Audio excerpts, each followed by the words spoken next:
কিছু মনে করোনি গো, তুমি কিছু মনে করোনি।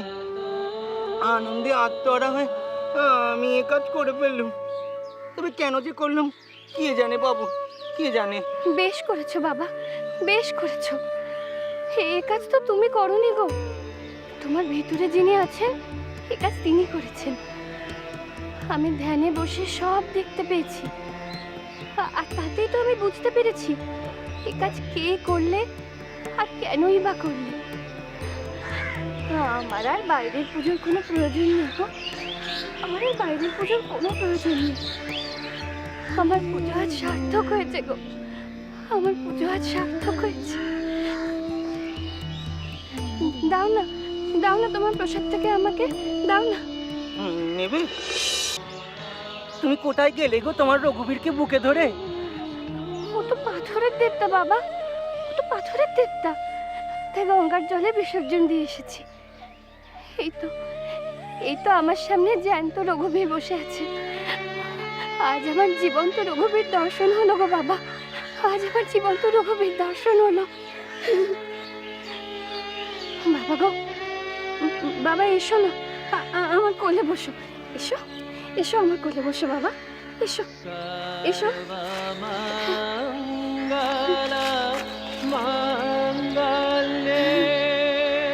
এসো।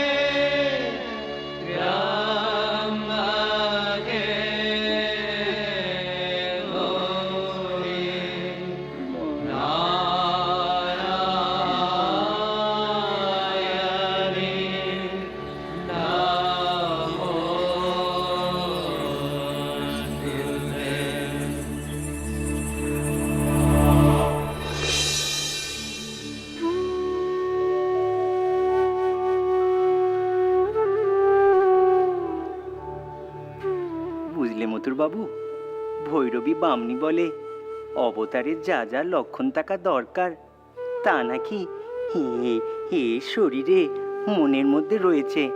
তার নাকি অনেক শাস্ত্র পড়ে মনে হয়েছে, তার সঙ্গে অনেক পুঁথিও আছে। তিনি যাই বলুন না কেন, আমরা তো জানি পুরাণেও 10 অবতারের কথা আছে। কই আর তো বেশি দেখি না। তিনি যে সত্য কথা বলছেন এটা মানব কি করে? তবে আপনার উপর মা কালীর কৃপা আছে, এ কথা সত্য। গোপাল, গোপাল, গোপাল। উনি কি তিনি যার কথা লোকমুখে অনেক শুনেছি? হ্যাঁ গো মথুর বাবু, উনি ভৈরবী বামনি, উনি আমার মা গো, উনি আমার মা। উনি আমায় ছেলে বলে ডাকে গো, ছেলে বলে ডাকে। মা, মা গো, মা। এই তো আমার গোপাল, এই তো আমার গোপাল। বাবা এই দেখো, তোমার জন্য আমি মিষ্টি এনেছি, নাও তো, হ্যাঁ করো, এসো এসো।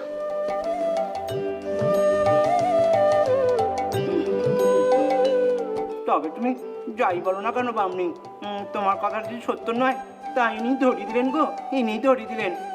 হ্যাঁ গা, অবতার তো 10টি ছাড়া হয় না। তবে শুনুন, তবে শ্রীমদ্ ভগবতে 24টি অবতারের কথা বলা হয়েছে। যেমন ধরুন, ভগবান ব্যাস শ্রীহরির অসংখ্যবার অবতীর্ণ হওয়ার কথা বলেছেন। আবার বৈষ্ণবদের গ্রন্থে মহাপ্রভুর পুনরাগমনের কথা স্পষ্ট করে উল্লেখ করা আছে। আর তাছাড়া শ্রীহট্টের সঙ্গে আমার বাবার শরীর ও মনের অনেক লক্ষণের স্পষ্ট মিল আছে গো। তাই গদাধরকে অবতার বলতে আমার কোনো দ্বিধা নেই গো,